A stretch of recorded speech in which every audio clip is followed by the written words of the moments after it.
All right, Neumann's 100th anniversary is coming up in 2028. And how much would you totally lose your mind if they announced a reissue of the U47? Let's talk about it. From the mind of Mark Yoshimoto Nemkov. For those of you who might think this might be a crazy pants idea, let me show you something. This is a piece of marketing that Neumann dropped in April of 2025, April of this year. It's inviting attendees at the International Broadcast Conference in Amsterdam, which happened in September, to come to the Neumann booth to check out the added Dante functionality of the MT-48. But look in the background. Look at this blurred family photo in the background. What do you see there in the middle? What is that? These are all Neumann mics, but right in the middle is a blurred out U47. And just so we're clear, I had it confirmed by someone at Neumann that in this photo is a U47. Now, what does that mean? Perhaps nothing, but when has Neumann ever used an image of the U47 in any modern marketing material, right? Now, I want you to imagine something. Imagine you wake up on the first morning of NAMM 2027 to see that Neumann has announced the U47 reissue for 2028 for their 100th anniversary. I mean, would you lose your mind or what? I mean, it would honestly be the biggest news story of NAMM, and not just for NAMM 2027, but for 2028 and in the interim, in the year between. I think all of us microphone nerds would just clamor for any sort of information. The internets would be full of speculation and who knows what. But the chatter would be endless and the publicity would be massive, right? The free publicity and the free marketing would be massive. It would be a home run announcement for Neumann. I mean, what could be bigger for Neumann's 100th anniversary? Think about this. Neumann's 100th anniversary is in 2028. I mean, they've reissued the 67, they've reissued the M49, and I'm going to get to those. I'm going to get to that in a minute, because I think that has something to do with the whole scheme, right? Imagine this. And I mean, I'm giving you this idea for free, all right? If there's plenty of time for you to be making this happen. Now, there's one reason why I think this is an amazingly great idea for Neumann, and one reason why I think they should absolutely do it. And it has to do with a lawsuit, another Neumann lawsuit, right? We talked about one briefly a little while ago, where Neumann took go-to tools to court for basically exact copying of their U87 style head basket and body, and federal court agreed with Neumann. And Neumann used a trade dress defense, a trademark defense, basically the Coca-Cola bottle defense, which basically states that after a period of time of using a specific design, the public identifies that design completely with a certain brand, like the contoured Coca-Cola bottle. And as a trade dress argument, that can be enforced for all of time. As long as Coca-Cola feels like they want to go and enforce their exclusivity of that design, the U.S. trademark law will allow it. The same argument, the same trade dress design argument, and once a design has achieved the goal of being identifiable with a specific product or brand, it has gained what is legally called secondary meaning. All right? So again, people look at a U87 and they think Neumann U87, right? Regardless of who made it, that design belongs to Neumann, and they won it in court to basically solidify that argument for them. While Neumann has sued Telefunken USA over basically the same grounds, a trade dress argument regarding Telefunken USA's U47. And that lawsuit was filed in 2023. I believe all of the discovery was submitted in 2024. And right now, it's the glacier pace of legal anything is keeping this in court. But again, if you were Neumann, the first thing any lawyer would tell you, a first-year lawyer would tell you, would be like, you have to get back into the U47 business. The best way to protect your trade dress argument is to reissue the U47, right? I think based on legal advice, just alone, that's where it makes the most sense. All right. Now this is a very complicated arrangement here, right? Because I think that there are those of us who know that Telefunken and Neumann used to be in bed together. They used to be business partners. Old school Telefunken, right? Old school Telefunken used to distribute the U47, used to distribute Neumann products, all right? And then that relationship ended, and Neumann took back basically the branding on their microphones. So you may have heard of Telefunken U47, right? Especially if you're a Zappa fan. You may have heard references to that in days of old. But, Telefunken, old school Telefunken, got out of the microphone business a long time ago. Old school Telefunken actually still exists. But I believe they do high-end automotive stuff right now.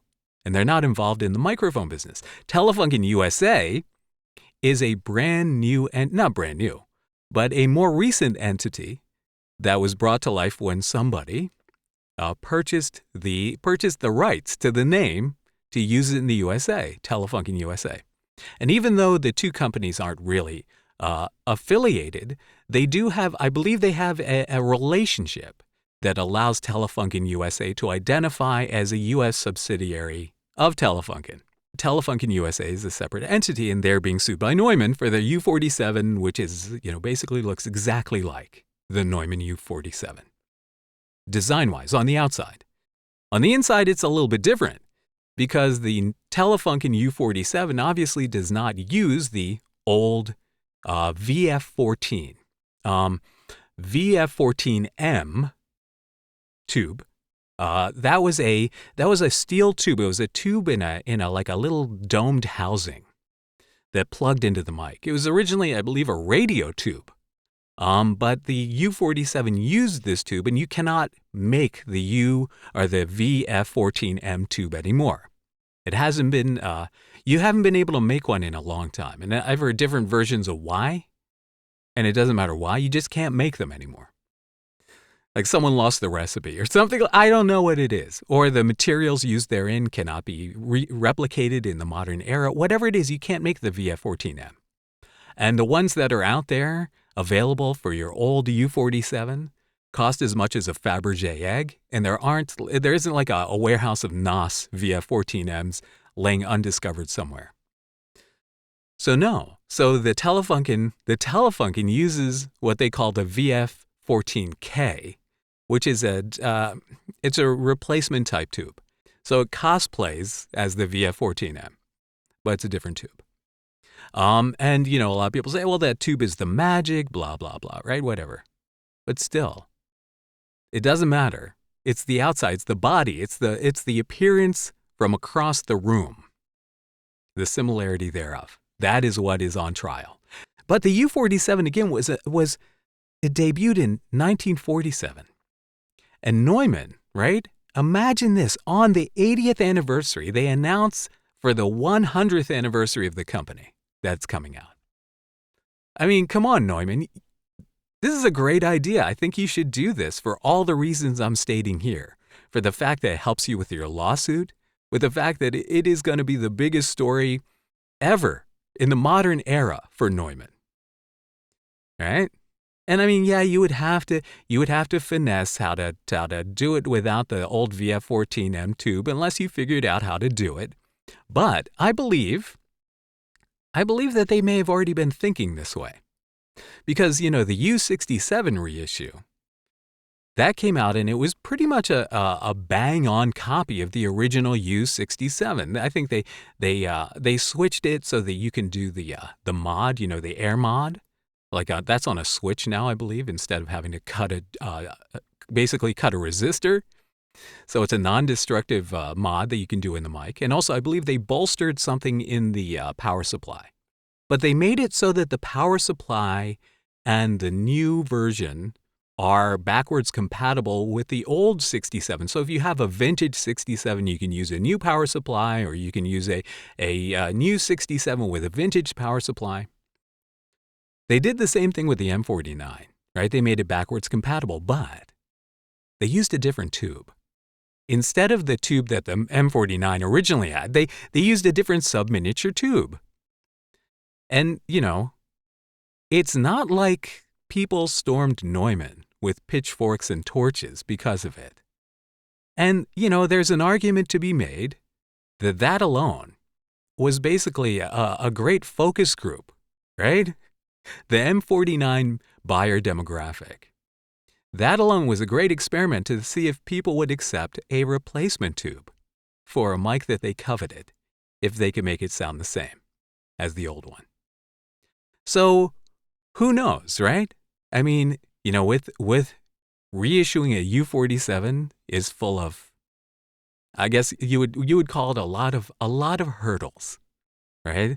And in order to, there are certain things that you would have to do, like if you want to make the U47 backwards compatible with an old power supply, the new U47 reissue. If you want to make a reissue backwards compatible with the old power supply, you would have to do some extra stuff in the mic.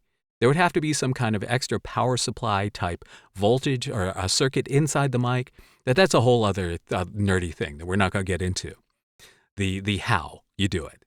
But, I have faith that should this idea appeal to Neumann, that they have the brain power in their engineering department to figure it out.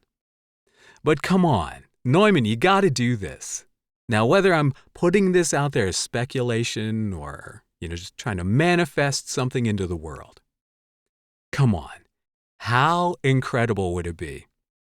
And imagine how much traffic there would be on the internet of people debating whether or not it sounds like a U47.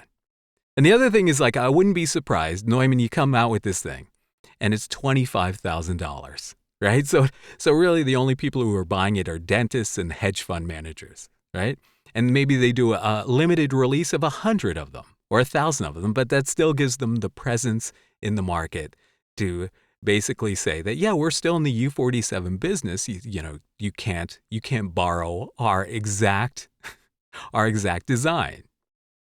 And yeah, there are a lot of mics out there that look like the U47, so this may be the first shot across the bow that Neumann is taking to re-own what they believe is their trademark IP.